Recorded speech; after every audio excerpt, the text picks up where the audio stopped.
Supernanny Jo Frost says, "You need to hear this," as she issues stern parenting advice. Hello friends, welcome to my channel. For the latest news update, please subscribe the channel and press the bell icon.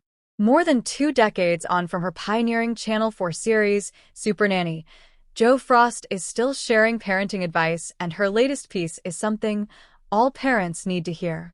Has become a trusted voice for parents grappling with their children's challenging behavior. Now 55, she continues to share her wisdom via social media, and her latest post is something she insists all parents and carers need to hear today.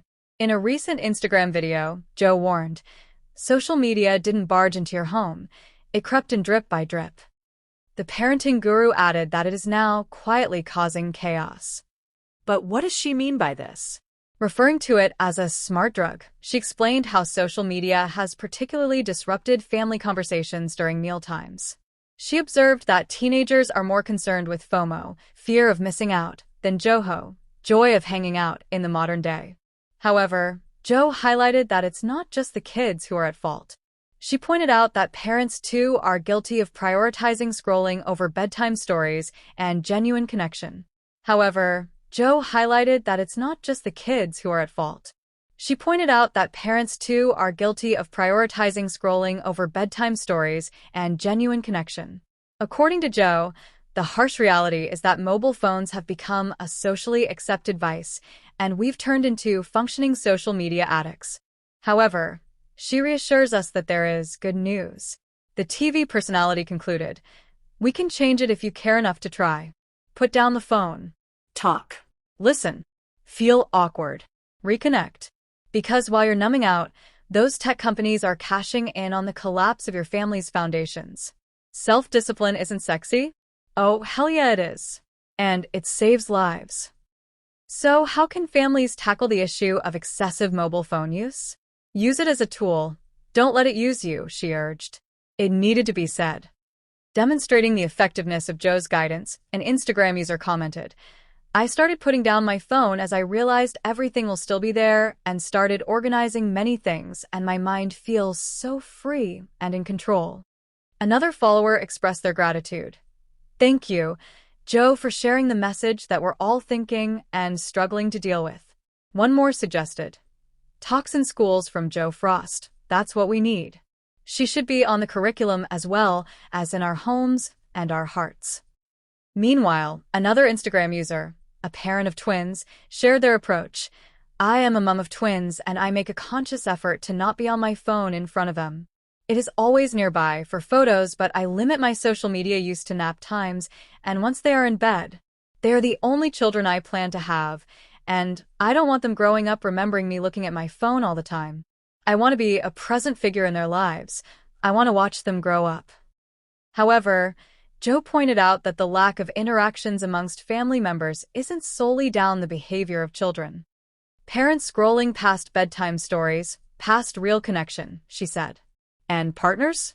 They're strangers on the same sofa. We say it's not that bad, but our nervous systems are screaming, "I can't take it anymore."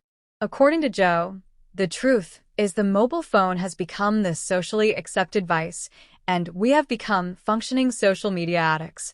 Despite this, there is good news. Jo urged her followers against overscheduling with their kids, and instead stressed promoting free time for them to potter and play. She believes that throwing your kids into activities could be a sign you're actually avoiding quality time. She said, "Many of you schedule because you find it hard to be with your children. But they're stressed out because it's too much, resulting in unruly behavior and, as a result, to combat this problem, Jo recommends allowing time for spontaneity, which gives kids the chance to be creative, enjoy their parents' company, and even be bored from time to time. And in the long run, this may make them feel a lot less exhausted." Not only this, but Supernanny also explained, "Reset, stop, reset the button.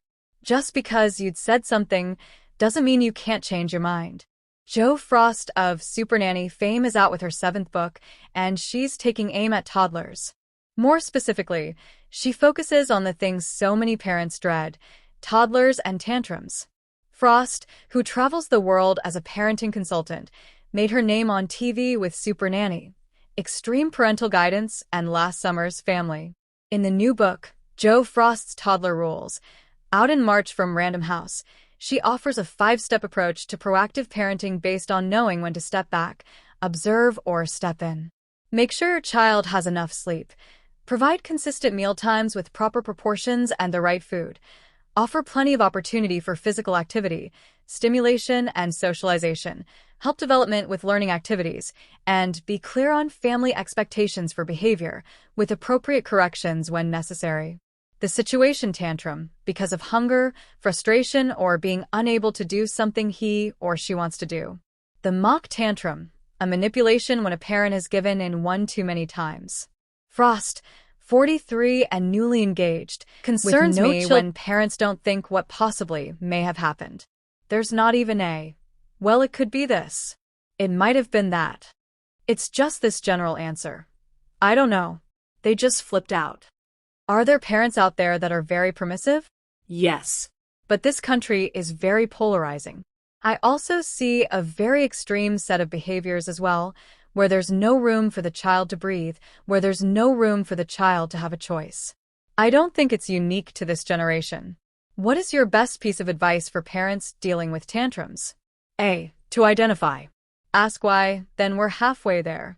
Recognize that it's not uncommon, and stop for a moment once you get over that initial feeling of either wanting to control or wanting to run.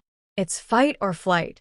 Most parents want to control it and stop it and just act very aggressively, or become very permissive and just try to do anything to make it stop. Those are the two most common mistakes. Certainly lots of parents lack confidence. Call it confidence, call it trust, call it having some faith in believing in your ability to do something.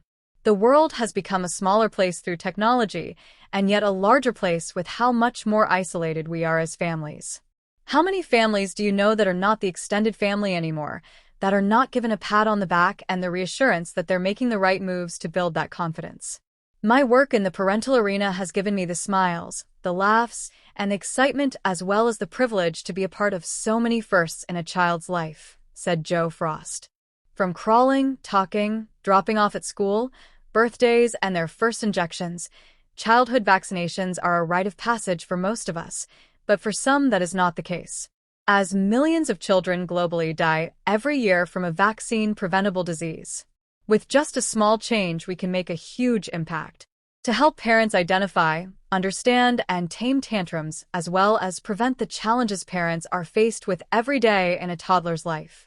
As a global advocate for Shot at Life, Frost will engage with key influencers in public policy, support fundraising efforts, and raise awareness about the need for life-saving childhood vaccines in developing countries. Frost began her work by recently rallying Shot at Life volunteers via video message at the annual Shot at Life Champion Summit in Washington. We are so thrilled to have Jo Frost join the United Nations Foundation and our Shot at Life team, said Debbie Thomas, director of the Shot at Life campaign. She has a natural gift for connecting with children and parents.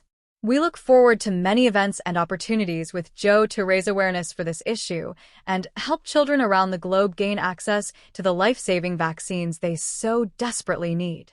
Every 20 seconds around the world, a child dies from a vaccine-preventable disease like measles or pneumonia. The UN Foundation's Shot at Life campaign helps further the work of the United Nations to expand access to these life-saving vaccines. To learn more about the Shot at Life campaign, Life, a campaign of the United Nations Foundation, educates, connects, and empowers Americans to help protect children in developing countries from vaccine-preventable diseases. By joining this movement, you can help save a child's life every 20 seconds by learning about, advocating for, and donating vaccines to children who need them most. Go to showtoTlife.org